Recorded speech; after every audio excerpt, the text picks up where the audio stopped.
उस दिन शाम होते होते किले की दिन भर की चहलकदमी कुछ कम हो चुकी थी। दिन भर की यात्रा के बाद सूरज भी छिप चुका था, जिसकी वजह से अंधेरा अपने पैर पसारने लगा था। सूरज छिपने से हवा सर्द हो गई थी।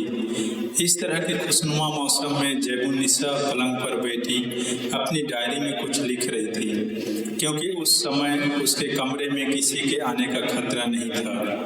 अपने जज्बातों को कागज पर उतारते समय वह इस तरह ख्यालों में खो जाती कि उसे होश ही नहीं रहता कि वह कहाँ है। अभी उसने 4 लाइनें ही लिखी थी कि उसे लगा कि उसके कमरे की ओर कोई आ रहा है। पदचाप से तो यही लग रहा था कि आने वाला कोई उम्रदराज इंसान है और वह उसी के कमरे की ओर बढ़ा चला आ रहा था। जैबुन्निसा को लगा कि कहीं अब्बा हुजूर तो नहीं आ रहे हैं। अब्बा हुजूर का ख्याल आते ही वह सहम उठी। उसने कलम, दवात और कागज झट तकिए के नीचे छिपा दिए और पलंग पर आंखें मूंद कर इस तरह लेट गई जैसे वह आराम कर रही हो। औरंगजेब की सबसे बड़ी संतान जैबुन्निसा को वैसे तो अपने अब्बा हुजूर और अम्मी दिलरस बानो बेगम का खूब प्यार मिलता था। उसका जन्म 15 फरवरी 1638 को दौलताबाद में हुआ था। तब औरंगजेब बादशाह नहीं था। वह अपनी इस बेटी से बेइंतहा प्यार करता था। अपनी इस बेटी की वजह से उसने कई लोगों को माफी दे दी थी। वे ऐसे लोग थे जिन्होंने औरंगजेब की मुखालफत की थी। इससे जैबुन्निसा के प्रभाव को समझा जा सकता था। जैबुन्निसा हुस्न की मलिका ही नहीं थी, बल्कि बहुत कम उम्र में ही वह आलिमा और फाजिला भी हो गई थी। वह 7 साल की थी तभी उसे कुरान याद हो गया था और वह हाफिजा बन गई थी। बेटी की इस उपलब्धि पर औरंगजेब ने खूब धूमधाम से जश्न तो मनाया ही था, उसे 30,000 सोने के सिक्के इनाम में दिए थे।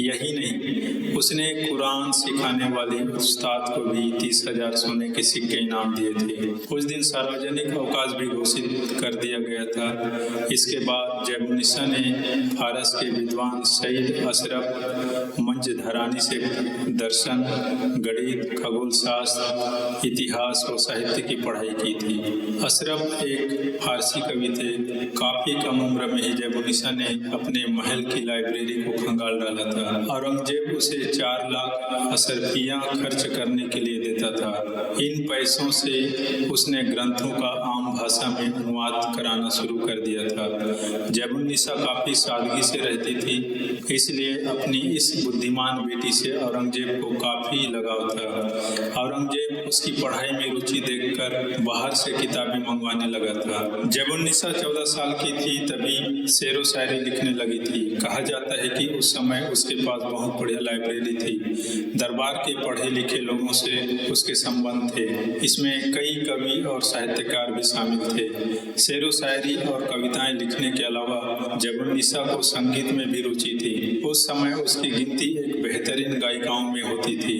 वह बहुत ही दयालु स्वभाव वाली थी, इसलिए वह दूसरों की मदद करने में विश्वास रखती थी।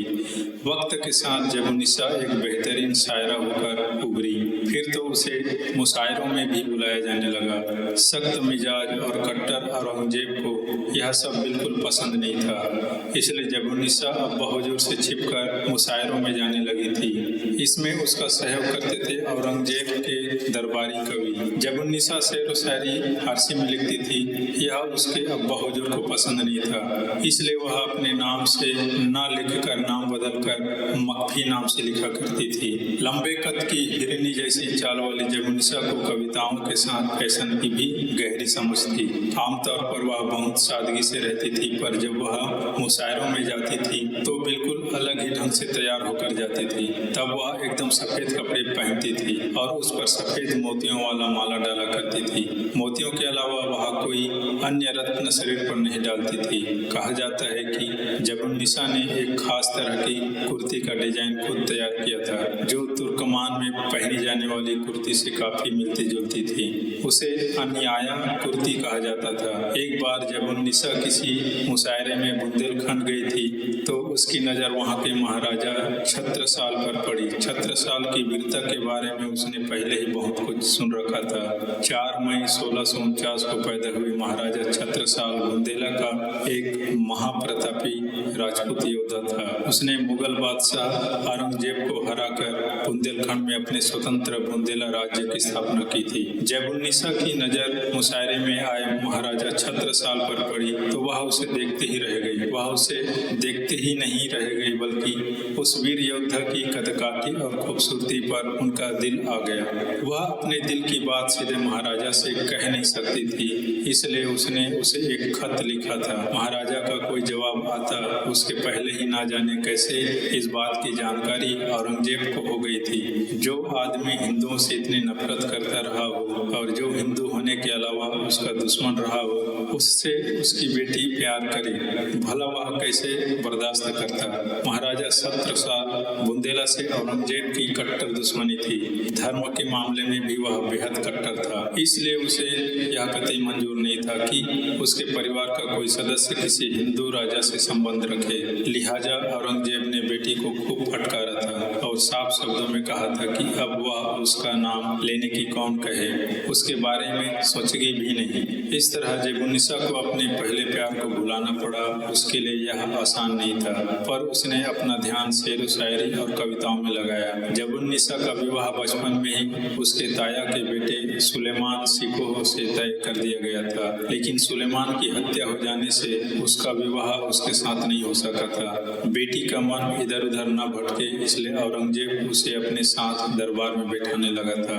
बेटी की काबिलियत से वह वाकिफ तो था ही, इसलिए वह साम्राज्य के राजनीतिक मामलों में उससे सलाह लेता था। इतना ही नहीं, साम्राज्य के अहम मुद्दों पर वह उससे विचार विमर्श भी करता था। ऐसे में ही एक दिन जब उन्निसा दरबार में बैठी थी, पूरा दरबार भरा हुआ था।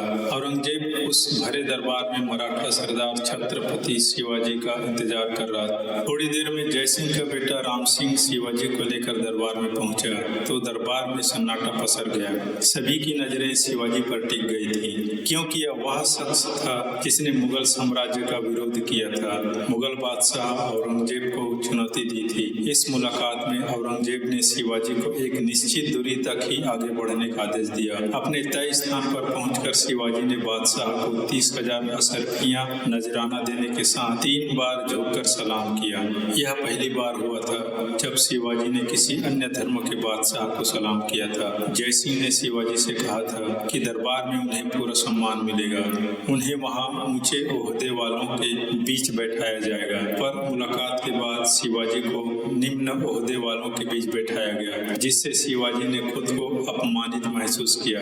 वह जान गए कि उनके साथ यह व्यवहार जानबूझकर किया गया है। वह अपने इस अपमान को बर्दाश्त नहीं कर सके और इसके लिए उन्होंने भरे दरबार में नाराजगी व्यक्त कर दी। शिवाजी के नाराजगी व्यक्त करते ही दरबार में हड़कंप मच गया। औरंगजेब ने राम सिंह से कहा कि वह शिवाजी को दरबार से बाहर ले जाए। यह सब दरबार में झीने पर्दे के पीछे बैठी शहजादी जेबुन्निसा भी देख रही थी। शहजादी को शिवाजी के आने की खबर पहले ही मिल चुकी थी। शिवाजी के बहादुरी के किस्से उसने सुन रखे थे, इसलिए उसे देखने की लालसा उसके मन में थी। उस समय शिवाजी 39 साल के थे और शहजादी जेबुन्निसा 27 साल की थी। दरबार में शिवाजी की निडरता और मर्दाना सुंदरता देखकर वह उनसे प्रभावित तो हुई ही, उनकी ओर आकर्षित भी हुई। यही वजह थी कि उसने एक बार फिर अपने अब्बा हुजूर से शिवाजी को दरबार में बुलाने को कहा। बादशाह मान भी गया। इस बार शिवाजी को दरबार में आने का संदेश जेबुन्निसा ने खुद भेजा। शिवाजी आए तो, पर इस बार उन्होंने बादशाह को सलाम नहीं किया। उन्होंने कहा कि वह एक शहजादे के रूप में पैदा हुए हैं, इसलिए वह गुलामों की तरह व्यवहार नहीं कर सकते।